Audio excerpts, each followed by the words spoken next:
Emma Carter often wondered how she had become so fortunate. 10 years earlier, she had stood beneath a canopy of white roses, promising forever to the man who seemed to embody kindness, patience, and unwavering devotion. Daniel Carter had earned the admiration of nearly everyone in their quiet suburban neighborhood. He volunteered at community events, greeted neighbors with an easy smile, and never forgot birthdays or anniversaries.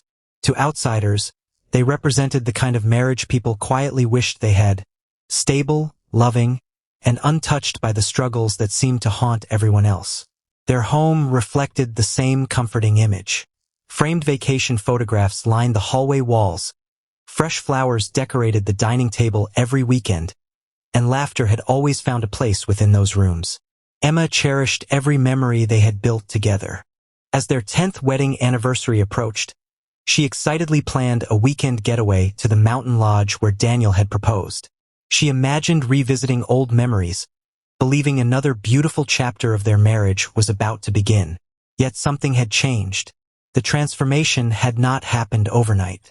It crept quietly into their lives, almost too subtle to notice. Daniel started arriving home later than usual, always carrying believable explanations. Important meetings, unexpected deadlines, difficult clients. Each excuse sounded perfectly reasonable. Emma never questioned him because trust had never been something they struggled with. Still, she noticed the little things. Daniel no longer left his phone lying casually on the kitchen counter. Instead, it remained tucked inside his pocket, even while eating dinner. Whenever a notification appeared, he instinctively turned the screen away before reading it. Late at night, the faint glow of his phone sometimes illuminated his face while he believed Emma was asleep. She told herself she was imagining things. One rainy evening, as they shared dinner in near silence, Emma finally tried breaking the growing distance between them. "You've seemed exhausted lately," she said softly. "Is everything okay at work?" Daniel forced a smile without lifting his eyes from his plate. "It's just a busy season. Nothing to worry about. You know you can tell me anything." "I know," he replied quietly. "I'm just tired." His answer sounded sincere enough, but something about his voice felt rehearsed, as though he had repeated those exact words before. Emma reached across the table and gently touched his hand. For a brief second, he smiled warmly, reminding her of the man she had fallen in love with. The moment passed almost immediately when his phone vibrated inside his pocket. He pulled his hand away. "I should check this," he muttered. Watching him leave the room, Emma felt an unfamiliar ache settle inside her chest. She hated herself for even considering the possibility that something was wrong. Daniel had never given her a reason to doubt him before. Over the following weeks, the emotional distance continued to grow. Their conversations became shorter. Their evenings together became quieter. Daniel often appeared distracted, his thoughts somewhere Emma could no longer reach. Determined not to let anxiety ruin their anniversary, Emma focused her energy elsewhere. She decorated the house, finished shopping for Daniel's gift, and prepared the guest room for a family member arriving that weekend. Her younger cousin, Sophie Bennett, had recently ended a painful long-term relationship and decided to relocate for a fresh start. Emma had always treated Sophie more like a younger sister than a cousin. Bright, compassionate, and resilient, Sophie had endured months of heartbreak before finally choosing to leave her old life behind. When Sophie's car finally pulled into the driveway that Saturday afternoon, Emma rushed outside with open arms. "I'm so glad you're here," Emma whispered as they embraced tightly. "I needed this," Sophie admitted, her voice trembling with relief. Daniel stepped onto the porch moments later, offering a warm smile as Emma introduced them once again after years apart. Sophie thanked him for welcoming her, while Daniel politely offered to carry her luggage inside. None of them realized that the smiling introductions exchanged beneath the afternoon sunlight would quietly become the first moments of a story destined to end in betrayal, heartbreak, and death. A week after Sophie's arrival, life settled into a rhythm that felt surprisingly natural. Emma was delighted to see her cousin smiling again after months of heartbreak. She insisted Sophie join them for dinner several nights a week, believing that family was the best remedy for loneliness. The laughter that had briefly returned to the Carter home gave Emma hope that brighter days were ahead for everyone. Sophie soon found a modest apartment only 15 minutes away. It was small but welcoming, with large windows overlooking a quiet park and enough space for the fresh start she desperately needed. Emma volunteered to help unpack, but an unexpected project at work kept her busy the day Sophie received the keys. "I feel terrible canceling," Emma apologized over the phone. Daniel offered to help instead. "I hope that's okay." "Of course," Sophie replied warmly. "Tell him I appreciate it." Daniel arrived that afternoon carrying boxes and a toolbox. Together they assembled furniture, hung shelves, and arranged the apartment piece by piece. Their conversations remained casual at first, centered on practical matters and neighborhood recommendations. As the hours passed, the subjects grew more personal. Sophie admitted that ending her 5-year relationship had shattered her confidence. She confessed that she had ignored countless warning signs because she feared being alone more than being unhappy. "I kept convincing myself things would change," she said quietly, sitting on the floor surrounded by unopened boxes. "Instead, I lost myself trying to save someone who had already stopped caring." Daniel listened without interrupting. "I know what it's like to feel trapped," he replied after a long silence. She looked at him with surprise. "I didn't expect you to say that." He smiled faintly. "Everyone assumes a happy face means a happy life." The comment lingered between them long after the conversation moved on. Over the following weeks, Daniel continued helping Sophie whenever she needed something repaired or moved. Sometimes Emma joined them, but work responsibilities increasingly kept her occupied. She appreciated Daniel's willingness to support her cousin, seeing it as another example of the generosity she had always admired. For Daniel and Sophie, those quiet afternoons gradually became something neither had anticipated. They discovered shared interests in photography, old mystery novels, and long evening walks through the neighborhood park. Their conversations wandered from favorite childhood memories to fears they had never spoken aloud. Daniel confessed that somewhere along the years, he had begun feeling invisible inside his own life. "I wake up, go to work, come home, repeat the same routine," he admitted one evening.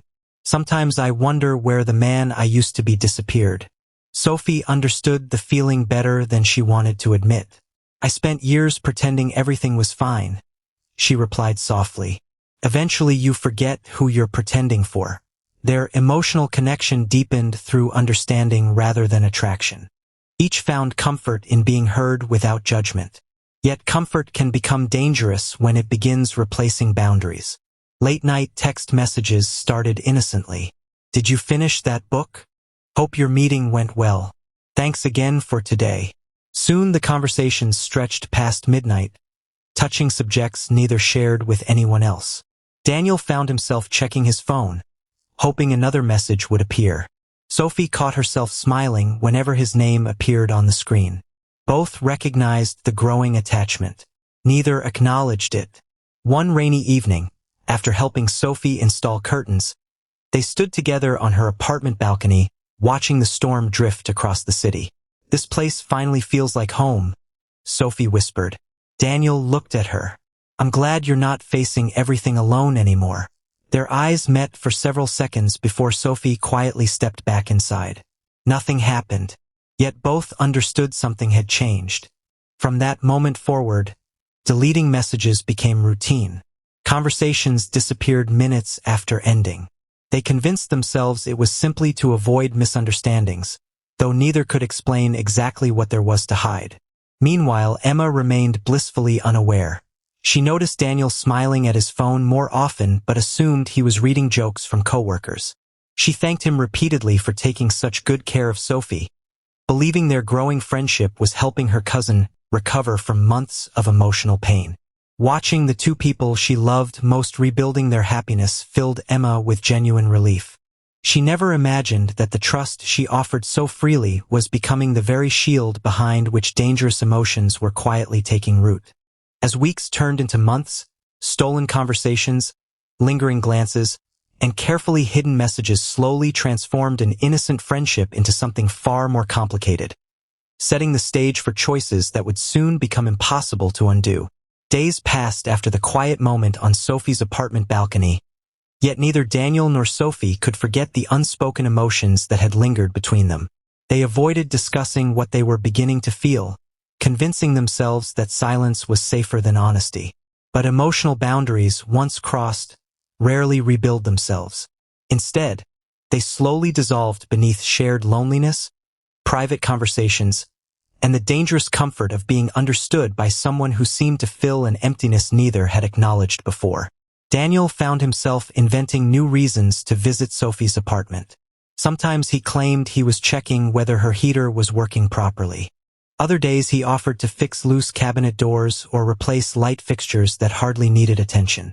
Emma appreciated his kindness, believing he was simply helping family settle into a new chapter of life.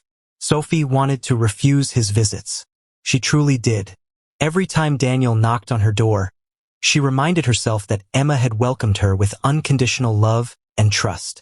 Yet when he smiled, carrying coffee or takeout after work, her resolve weakened. Their conversations had become the safest place either of them knew. One evening they sat together watching rain fall against the apartment windows. The room remained quiet for several minutes before Daniel finally spoke. "I haven't felt this understood in years." Sophie stared into her untouched cup of tea. "You shouldn't be saying that to me. I know. You love Emma." "I do." The answer should have ended the conversation. Instead, it made everything more complicated. Daniel admitted that somewhere over the years, routine had quietly replaced excitement in his marriage. He insisted Emma had done nothing wrong, yet confessed feeling emotionally disconnected from the life he had built. Sophie listened with growing discomfort, aware that empathy was slowly becoming emotional attachment. "You need to talk to your wife," she whispered. "I don't even know how anymore." The silence that followed felt heavier than any argument. When Sophie finally looked up, Daniel reached for her hand almost instinctively. She should have pulled away. Instead, she remained still. Their eyes met, filled with confusion, longing, and fear. Moments later, they kissed. It lasted only seconds. When they separated, both immediately understood they had crossed a line that could never truly be erased. "I'm sorry," Sophie said, tears forming. "So am I." Neither believed the apology. Over the following weeks, secret meetings became increasingly frequent. What began as emotional dependence transformed into a physical affair, hidden behind carefully planned excuses. Daniel claimed unexpected business meetings, late client dinners, and weekend work emergencies. Sophie rearranged her schedule to avoid raising suspicion whenever Emma invited her over unexpectedly. Each lie became easier to tell than the one before. At home, Daniel worked tirelessly to preserve the illusion of a perfect husband. He brought Emma flowers without occasion, surprised her with dinner reservations, and continued discussing anniversary plans with convincing enthusiasm. Every thoughtful gesture served another purpose: to distract her from the growing truth hidden beneath his carefully constructed routine. Meanwhile, Sophie struggled under the unbearable weight of guilt. Every family dinner felt like punishment. Emma smiled warmly, thanked her for spending time together, and excitedly shared plans for the future. Each act of kindness made Sophie despise herself even more. "I don't deserve her forgiveness," she whispered to herself one sleepless night. Yet she found herself answering Daniel's messages again the following morning. The emotional conflict consumed her. She considered leaving town several times, believing distance was the only escape. Whenever she hinted at ending their relationship, Daniel persuaded her to stay. "We've already crossed the line," he told her. "Walking away won't undo anything." His words trapped her between guilt and hope. Then something unexpected happened. One Tuesday afternoon, while Emma organized paperwork in her office, her phone buzzed with a message from an unfamiliar number. "Someone very close to you is lying." She frowned, assuming it was spam. Minutes later, another message appeared. "Watch your husband more carefully. You're trusting the wrong people." Emma's stomach tightened. She replied immediately, asking who was sending the messages, but no response came. Over the next several days, additional anonymous texts arrived without explanation. None included names or evidence, only vague warnings suggesting betrayal existed much closer than she realized. Emma desperately wanted to dismiss them as cruel pranks. Yet once doubt entered her mind, she began noticing details she had previously ignored. Daniel smiled at his phone before quickly locking the screen. He stepped outside to answer certain calls. His explanations for working late sounded increasingly rehearsed. Small inconsistencies, insignificant on their own, slowly formed a pattern that Emma could no longer ignore.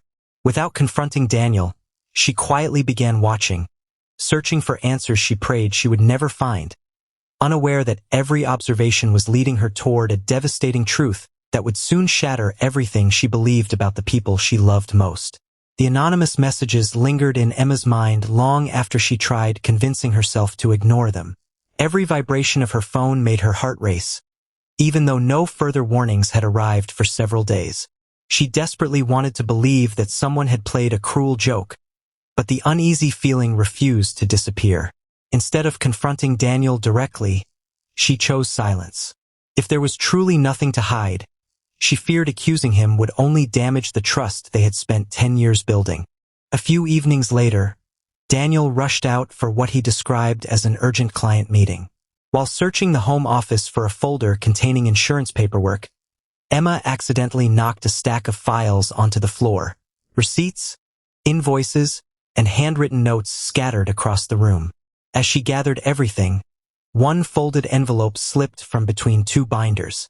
Assuming it contained tax documents, she opened it without hesitation. Inside were several hotel receipts. Emma frowned. The dates immediately caught her attention. They matched evenings when Daniel had claimed to be attending overnight business conferences.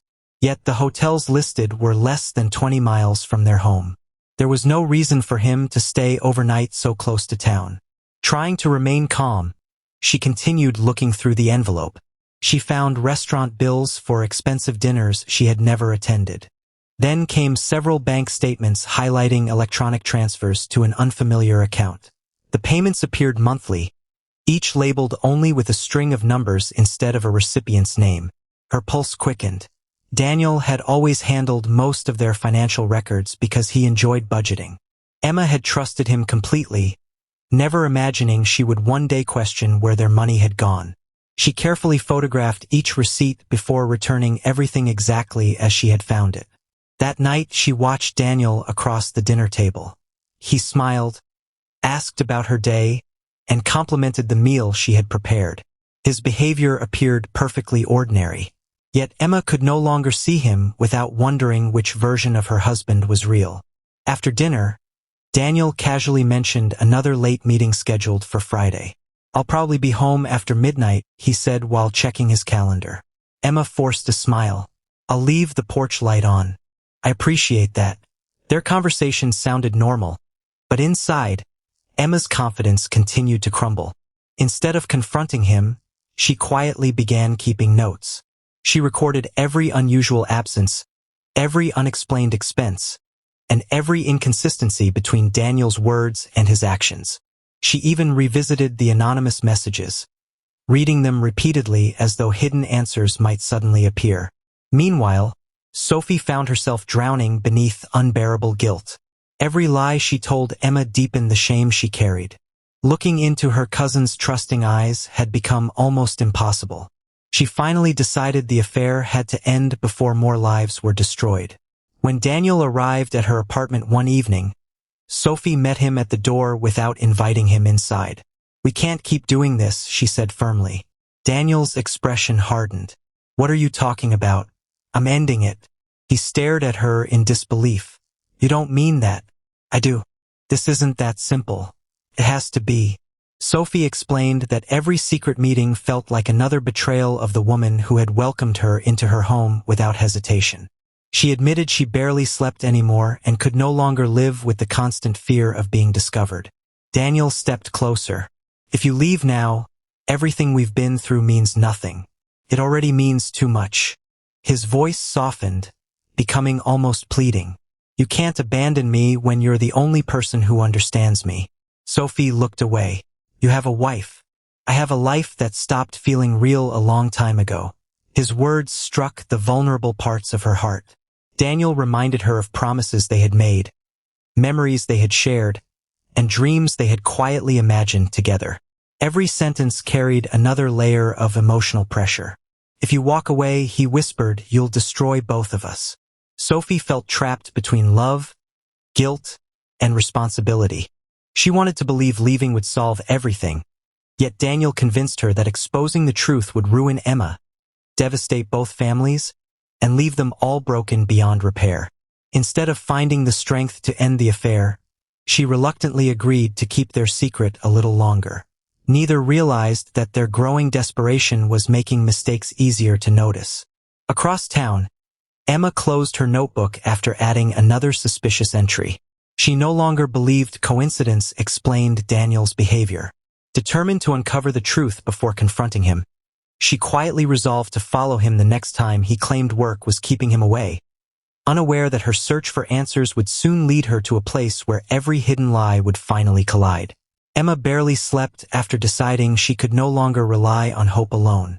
Her notebook had grown thicker with dates, receipts, unexplained expenses, and anonymous warnings, yet none of it provided undeniable proof. Part of her still prayed she had misunderstood everything. She wanted a simple explanation that would erase the growing fear consuming her thoughts. But another part of her knew the only way to silence the doubt was to see the truth with her own eyes. Friday arrived with unsettling calm. Daniel kissed Emma goodbye before dinner, straightened his tie, and picked up his briefcase. "I'll probably be home after midnight," he said. "The client wants to review the entire proposal." Emma forced herself to smile. "Drive safely. I always do." He closed the front door without noticing the sadness in her eyes. Emma waited exactly 10 minutes before grabbing her keys. Her hands trembled as she started the engine, careful to leave enough distance that Daniel would not recognize her car. Every turn he made tightened the knot in her stomach. Instead of driving toward the business district, Daniel headed away from town, following a quiet highway bordered by dense forests and empty fields. Emma's pulse quickened. The road eventually narrowed into a winding lane leading toward an isolated lakeside community used mostly for vacation cabins. Daniel slowed before turning onto a gravel driveway hidden behind tall pine trees. Emma parked several hundred yards away, keeping her headlights off. From where she stood, she watched Daniel step out of his car. Only moments later, another vehicle arrived. Sophie climbed out. Emma froze. For several long seconds, she could not breathe. She watched Daniel walk toward Sophie before embracing her. The hug lasted only a moment, but it shattered every excuse Emma had created over the past several weeks. The anonymous messages, the hotel receipts, the hidden transfers, the late-night calls. They suddenly formed one unbearable truth. Tears blurred her vision. "No," she whispered to herself. "Please, no." Daniel gently took Sophie's hand, and together they disappeared inside the small wooden cabin overlooking the dark lake. Emma remained motionless. Every instinct urged her to drive away and pretend she had never seen any of it. Yet another voice demanded answers. She walked toward the cabin. The evening air felt unnaturally cold. Wind rustled through the trees while distant thunder echoed across the water. By the time Emma reached the front porch, her heartbeat thundered louder than the approaching storm.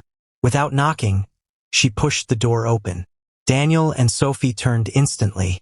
Shock spread across both their faces. Emma stared at them in silence before her voice finally broke. "How long?" Neither answered. "How long have you been lying to me?" Sophie immediately stepped forward. "Emma, please let me explain." "Don't." Emma's eyes filled with tears. "You were my family." Daniel moved cautiously toward his wife. "This isn't what you think." Emma laughed bitterly. "I just watched you holding her hand. I can explain everything." "No," Emma shouted. "You can explain why you destroyed our marriage." Sophie's face crumpled with guilt. "I'm so sorry. You should be." Emma looked directly at her cousin.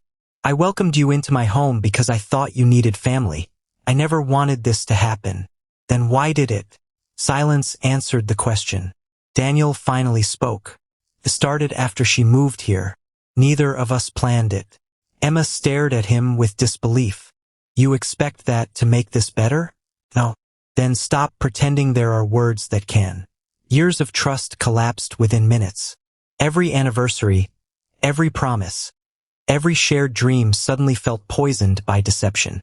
Emma accused Daniel of manipulating both women, while Sophie blamed herself for betraying the only person who had stood beside her during life's darkest moments. The argument intensified. Voices echoed through the small cabin. Daniel insisted he never intended to hurt anyone. Emma demanded to know how many lies he had told. Sophie begged them both to stop before everything became even worse.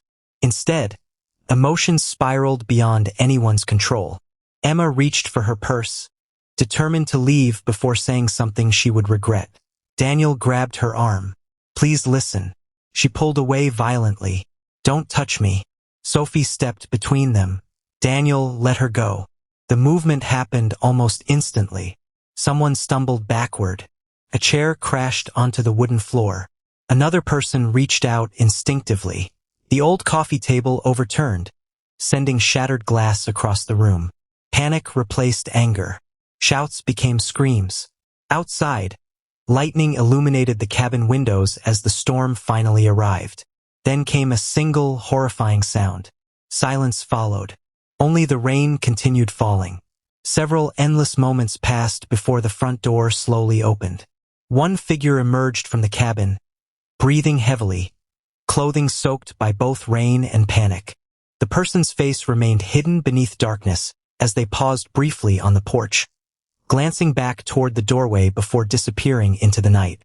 Inside the isolated cabin, another motionless figure remained where the struggle had ended. By sunrise, a passerby would make a discovery that transformed a private betrayal into a homicide investigation, drawing detectives to a crime scene where nothing was as straightforward as it first appeared, and where every survivor would soon become a suspect. The storm had passed before dawn, leaving behind a heavy silence that settled over the isolated lakeside community. Rainwater clung to the pine trees, and a thin layer of mist floated above the calm surface of the lake. To anyone passing through, the morning appeared peaceful. Nothing hinted that only hours earlier, the quiet cabin had become the scene of a violent confrontation that changed several lives forever. Shortly after sunrise, an elderly fisherman named Harold Jenkins parked his truck near the public boat launch, following the same routine he had kept for nearly 20 years. Carrying his tackle box toward the shoreline, he noticed fresh footprints leading away from the cabin area. Curious, he followed them until something caught his eye near a patch of reeds.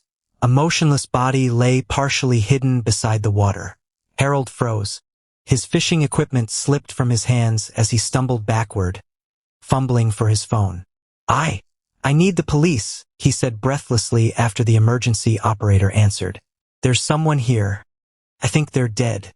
Within minutes, patrol vehicles, ambulances, and crime scene technicians surrounded the area. Yellow evidence tape stretched across the shoreline while investigators carefully documented every detail before disturbing the scene. Detective Rachel Bennett arrived just after 7 o'clock. Known for her calm judgment and meticulous attention to detail, Rachel had spent nearly 15 years investigating violent crimes. As she stepped beneath the police tape, she quietly surveyed the surrounding landscape before approaching the covered body. The victim's identity was temporarily withheld until forensic confirmation, but one thing immediately captured Rachel's attention. "This doesn't feel right," she murmured. A crime scene photographer looked up. "What do you mean?" Rachel pointed toward the muddy shoreline. "The footprints don't match the story this scene is trying to tell."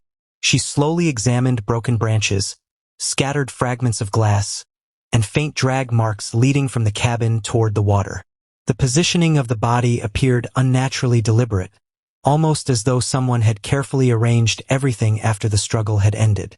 "Someone wanted us to believe the violence happened here," Rachel said. "Didn't." Her team expanded the search toward the nearby cabin.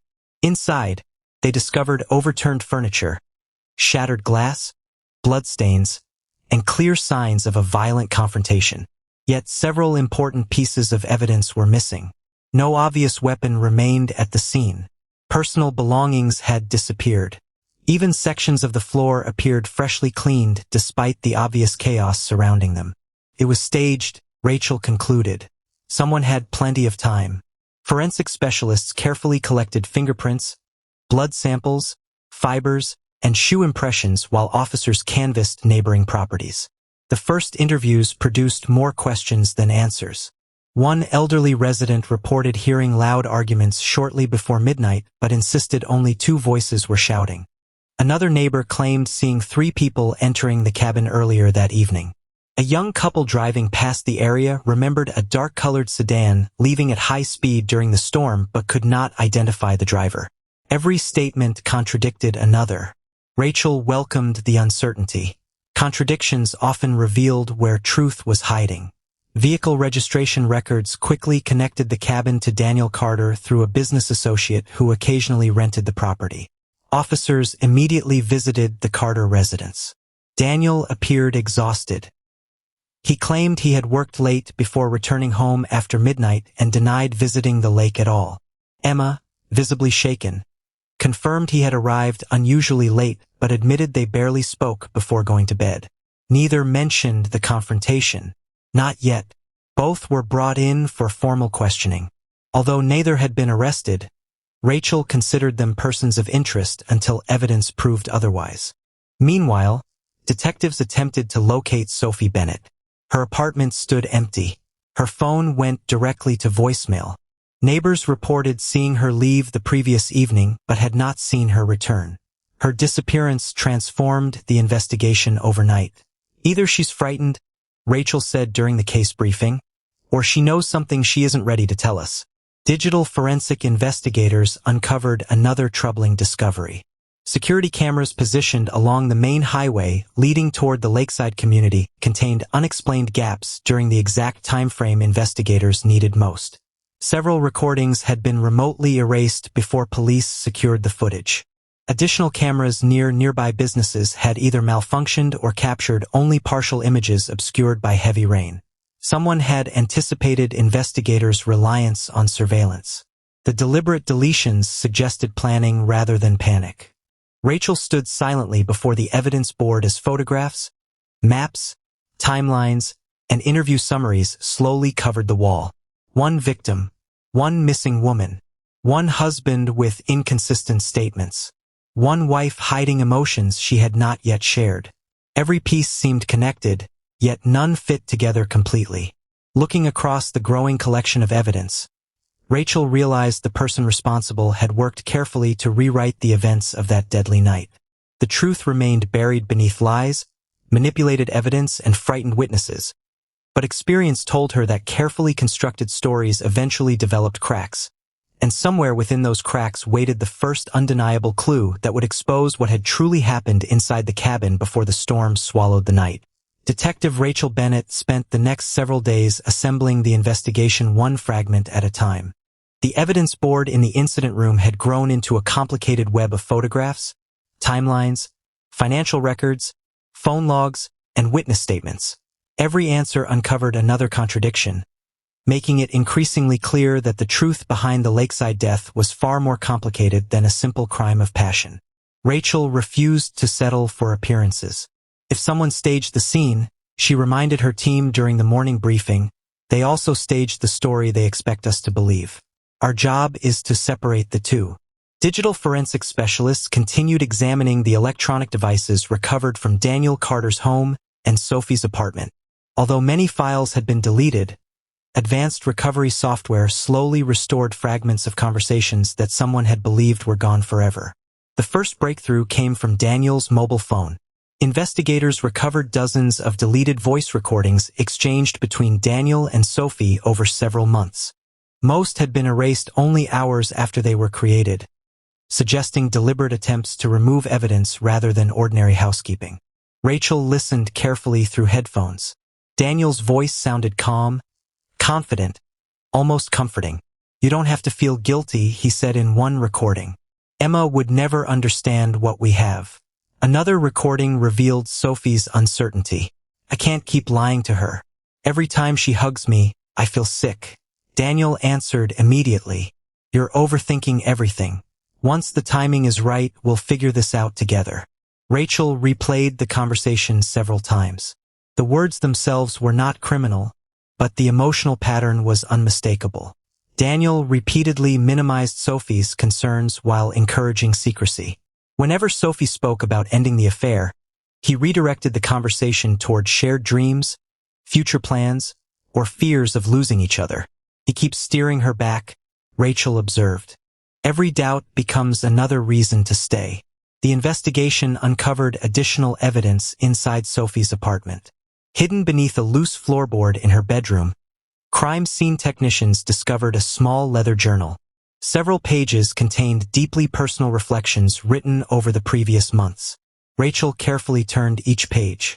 At first, the entries described loneliness after Sophie's painful breakup and gratitude toward Emma for offering unconditional support. Gradually, the tone shifted. "I hate what I'm becoming," one entry read. Another stated, "Daniel says leaving now would destroy all of us. I don't know whether he's protecting me or trapping me." The final completed entry stopped Rachel cold. "I've tried ending this 3 times. Every time he convinces me I'm responsible for his happiness.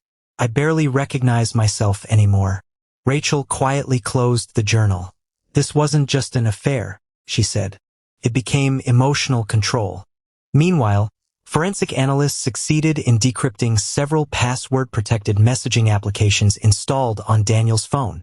Unlike ordinary text messages, these encrypted conversations contain discussions about secret meetings, deleted evidence, and careful planning to avoid suspicion. One message from Daniel read, "Delete everything after reading." Sophie's reply followed minutes later. "I'm scared someone already knows." The digital timeline confirmed that many conversations disappeared within minutes of being sent. Whoever had erased them clearly understood how investigators worked. Even more surprising, forensic specialists recovered location data proving Daniel's phone had remained near the lakeside cabin far longer than he admitted during questioning. Rachel immediately requested another interview. Before officers could arrange it, however, another discovery changed the investigation completely. A crime scene technician reviewing photographs noticed something unusual near the tree line behind the cabin. Half hidden among wet leaves lay a crushed disposable camera, overlooked during the initial search because mud covered most of its casing. Although badly damaged by rain, the film inside remained partially intact. The recovered photographs showed ordinary wildlife and lake scenery taken by an amateur nature enthusiast. Then came the final images. Several blurry photographs captured lights inside the cabin shortly before the storm intensified. One frame appeared to show 3 figures arguing near the front window. Another revealed someone standing outside beside the porch moments before the confrontation reached its violent conclusion. Most astonishing of all, one photograph clearly showed the outline of another person positioned deep among the trees, facing the cabin from a concealed location. Rachel stared silently at the enlarged image. "Whoever this is," she whispered. "They weren't inside." An officer leaned closer. "You think they watched everything happen?" Rachel nodded slowly. "I think someone witnessed that entire night. And they've stayed silent ever since." For the first time since the investigation began, Rachel believed they were no longer searching only for a killer. Somewhere beyond the cabin, another unknown individual had seen something crucial, and finding that hidden witness might finally reveal exactly what happened before one life ended and another disappeared into the darkness. The discovery of the damaged camera changed the investigation overnight. Detective Rachel Bennett released a carefully worded public statement asking anyone who had been near the lakeside cabins on the night of the storm to contact police. She intentionally withheld several crucial details, hoping that a genuine witness would reveal information only someone present could know. For 2 days, no one came forward. Then, just before sunset on the 3rd evening, the reception desk informed Rachel that an elderly man wished to speak with her privately. His name was Thomas Granger. He appeared exhausted, his hands trembling as he removed a weathered cap and sat across from Rachel in the interview room.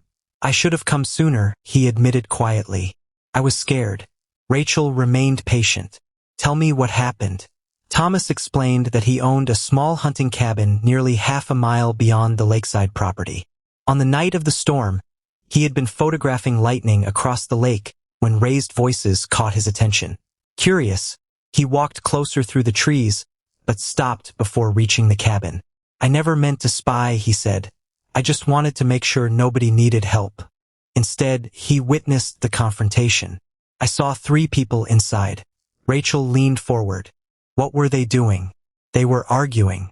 Loud enough that I could hear shouting, but not every word. Thomas described Emma entering the cabin unexpectedly before the argument erupted. Through the front window, he watched accusations fly between the 3 of them. He remembered seeing Emma crying, Sophie repeatedly trying to calm everyone, and Daniel pacing across the room with increasingly frantic movements. I thought about going over there, Thomas confessed, but it looked like a private family fight. His voice faltered. Then everything got worse. According to Thomas, Daniel suddenly grabbed Emma's arm as she attempted to leave. Sophie rushed between them, trying to separate the couple before the confrontation became physical. I never saw anyone attack on purpose, Thomas said firmly. They were all pushing, trying to pull away. Rachel carefully compared his statement with the forensic evidence. The sequence matched the overturned furniture, shattered glass, and scattered bloodstains inside the cabin. Meanwhile, digital forensic specialists reported another breakthrough. Technicians had recovered missing highway surveillance files from an independent cloud backup maintained by a nearby fuel station. Although heavy rain obscured many details, the restored footage confirmed vehicle movements investigators had previously been unable to verify. Daniel's car arrived first. Sophie's vehicle followed several minutes later. Emma's car appeared shortly afterward. Most importantly, the cameras recorded only one vehicle leaving immediately after the estimated time of the fatal struggle.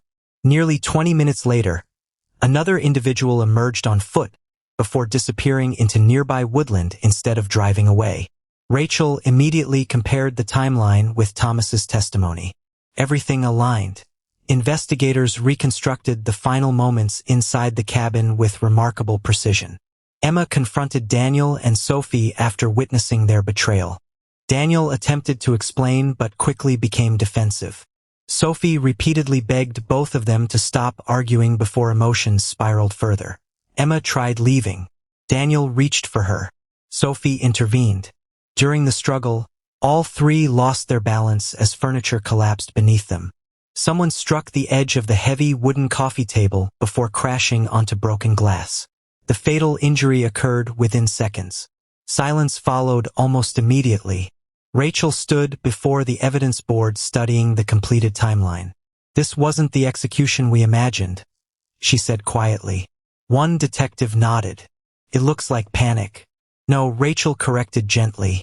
It started long before panic. She pointed towards Sophie's journal, Daniel's recordings, and months of recovered messages. This confrontation didn't begin that night. It began with manipulation, secrecy, emotional dependence, and lies that trapped every one of them. The investigation now revealed a heartbreaking chain of decisions rather than a simple act of violence. Daniel's emotional control had slowly isolated Sophie. Sophie's guilt had prevented her from confessing. Emma's unwavering trust had delayed the confrontation until unbearable emotions finally erupted. Still, one critical question remained unanswered. If the fatal injury happened accidentally during the struggle, why had the crime scene been staged afterward? Someone had moved the body. Someone had cleaned portions of the cabin.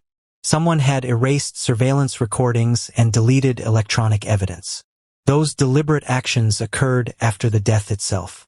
Looking across the evidence board, Rachel realized the tragedy inside the cabin and the cover-up afterward were not necessarily the same crime. As prosecutors prepared formal charges, investigators shifted their focus toward identifying who had chosen deception over honesty in the aftermath, knowing that the courtroom would soon become the place where every surviving participant would finally be forced to answer for both the deadly confrontation and everything that followed it. Weeks after Detective Rachel Bennett reconstructed the final events inside the lakeside cabin, the case entered its most public and emotionally devastating phase. Reporters crowded the courthouse steps before sunrise, broadcasting live updates as curious spectators lined the sidewalks. What had begun as whispers of infidelity had evolved into one of the county's most closely followed criminal trials, raising difficult questions about betrayal, emotional manipulation, and the tragic consequences of choices that spiraled beyond anyone's control. Inside the courtroom, the atmosphere felt painfully still. Emma Carter sat quietly behind the prosecution, her expression drained by months of grief and unanswered questions. She had survived the confrontation, but the emotional wounds remained visible in every tired glance. Across the room sat Daniel Carter, facing charges related to the death that followed the violent struggle and the deliberate efforts to conceal the truth afterward. Judge Eleanor Hayes called the proceedings to order. The prosecution opened by carefully laying out a timeline supported by forensic evidence, recovered phone recordings, financial records, surveillance footage, and Sophie's private journal. Piece by piece, prosecutors argued that Daniel's deception had created the circumstances leading to the fatal confrontation before his actions afterward transformed tragedy into criminal conduct. This case, the lead prosecutor told the jury, did not begin with violence. It began with calculated dishonesty that trapped 3 people inside a web of emotional manipulation. Defense attorneys acknowledged the affair, but challenged the prosecution's interpretation of Daniel's intentions. They argued that the confrontation inside the cabin had erupted unexpectedly, fueled by fear, heartbreak, and panic rather than deliberate violence. No one entered that cabin intending for someone to die, defense counsel stated. The evidence shows chaos, confusion, and human emotion, not premeditated murder. Detective Rachel Bennett became one of the trial's most important witnesses. Using photographs, diagrams, and forensic reports, she explained how investigators determined the fatal injury occurred during the struggle inside the cabin rather than at the lakeshore where the body had later been discovered. She also described the staged crime scene, erased surveillance footage, and deleted electronic evidence that complicated the investigation. The physical evidence consistently contradicted the original appearance of the scene, Rachel testified calmly. Someone deliberately attempted to conceal what actually happened. Thomas Granger followed, describing the argument he witnessed from the tree line. His testimony confirmed that Sophie repeatedly tried to stop the confrontation before it became physical. Digital forensic experts presented recovered voice recordings in which Daniel repeatedly discouraged Sophie from ending the affair. Jurors listened silently as his reassuring words gradually revealed a pattern of emotional pressure that had become increasingly difficult for Sophie to escape. Perhaps the most damaging testimony came from Daniel himself. Initially composed, he insisted he never intended to manipulate anyone. Under cross-examination, however, prosecutors confronted him with deleted messages, financial records, and previous statements that conflicted with documented evidence. You told investigators you never visited the cabin that night, the prosecutor said. Yes, but your phone location places you there for over 3 hours. Daniel lowered his eyes. Yes, you denied encouraging Sophie to hide the relationship. I did. Then how do you explain these recordings? Silence filled the courtroom before Daniel quietly admitted, I was afraid. That single admission unraveled much of his earlier testimony. After days of deliberation, the case reached the jury. Family members filled every available seat as the foreperson stood. The verdict recognized that the fatal injury occurred during a desperate struggle rather than a planned killing. However, the jury also concluded that Daniel's deliberate efforts to manipulate evidence, conceal the affair, mislead investigators, and obstruct the investigation made him criminally responsible for his actions after the death. As the sentence was announced, Emma closed her eyes. No punishment could restore the trust she had lost. No verdict could erase Sophie's suffering or undo the decisions that had destroyed an entire family.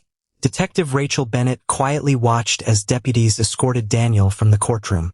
Justice had answered the legal questions, but the emotional consequences would remain with everyone involved long after the courthouse emptied. Months later, as the community struggled to heal from the tragedy, Emma faced the difficult task of rebuilding a life defined not by betrayal, but by the strength to move forward, carrying painful lessons that would eventually inspire her to help others trapped in emotionally destructive relationships. 6 months after the verdict, the media attention surrounding the Carter case had faded, but the emotional scars remained impossible to erase. News crews no longer gathered outside the courthouse, and newspaper headlines had moved on to newer tragedies. For those who had lived through the nightmare, however, time had not erased the memories. It had merely taught them how to carry the weight of them.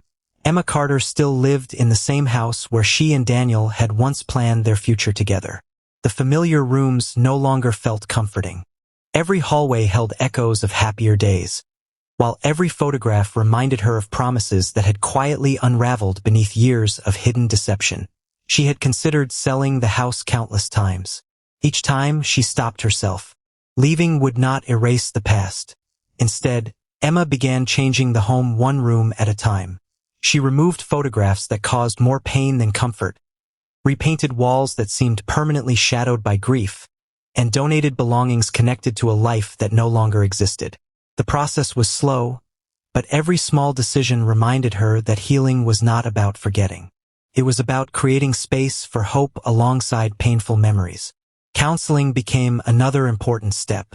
For months, Emma met regularly with a trauma therapist who helped her understand that betrayal often leaves invisible wounds just as devastating as physical ones. She learned to recognize how manipulation, secrecy, and misplaced trust had shaped every stage of the tragedy. Some days remained overwhelming. Other days offered quiet victories. The nightmares became less frequent.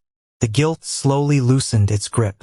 Across town, Detective Rachel Bennett officially closed the investigation after every appeal and procedural review had been completed.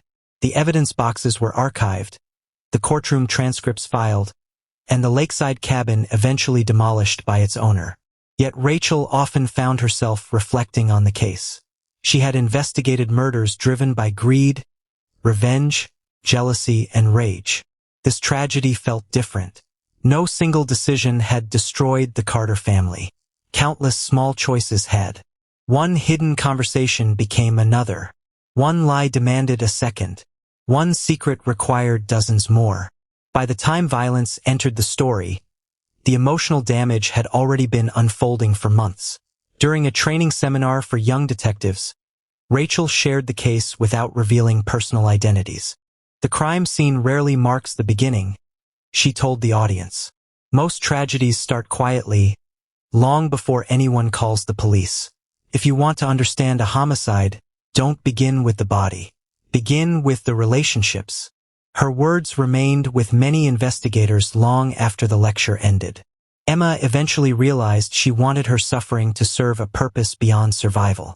Working alongside counselors, family advocates, and local nonprofit organizations, she established a community initiative called the Open Hearts Project. The program offered free workshops, confidential support groups, and educational resources for individuals experiencing emotional abuse, coercive relationships, family betrayal, and psychological manipulation. The initiative welcomed people without judgment. Some arrived after escaping controlling partners. Others struggled with overwhelming guilt after unhealthy relationships. Parents attended seeking guidance for helping adult children trapped in emotional dependence. Emma listened to every story with compassion born from experience rather than theory. During the organization's first public gathering, she stood before a modest audience and spoke with quiet confidence. "I believe trust meant never asking difficult questions," she said. "Now I understand that real love allows honesty, accountability, and healthy boundaries. Silence protects secrets. Truth protects people." The room remained silent before applause gradually filled the hall. Several attendees approached Emma afterwards simply to thank her for giving words to feelings they had carried alone for years. Rachel attended from the back of the room without introducing herself. Watching Emma transform unimaginable heartbreak into meaningful service reminded her why justice extended beyond courtrooms and prison sentences. Sometimes the greatest victory belonged not to the legal system but to those who refused to let tragedy define the rest of their lives. As autumn returned to the lakeside community, Emma visited the shoreline one final time. The old cabin was gone. Fresh grass covered the ground where investigators had once searched for answers, and gentle waves rolled peacefully onto the shore. She stood quietly for several minutes before turning away. The past would always remain part of her story. It no longer controlled its ending. The narrator closed the documentary with a final reflection. Some crimes begin with a single violent moment. Others begin with a conversation that should never have remained secret, a lie repeated until it feels ordinary, or a betrayal disguised as comfort. By the time police tape surrounds a crime scene, the true damage has often been unfolding for months, hidden behind smiles, excuses, and silence. The deadliest tragedies rarely start with violence. They begin with secrets that slowly poison trust, manipulate vulnerable hearts, and destroy families long before anyone realizes that the point of no return has already been crossed.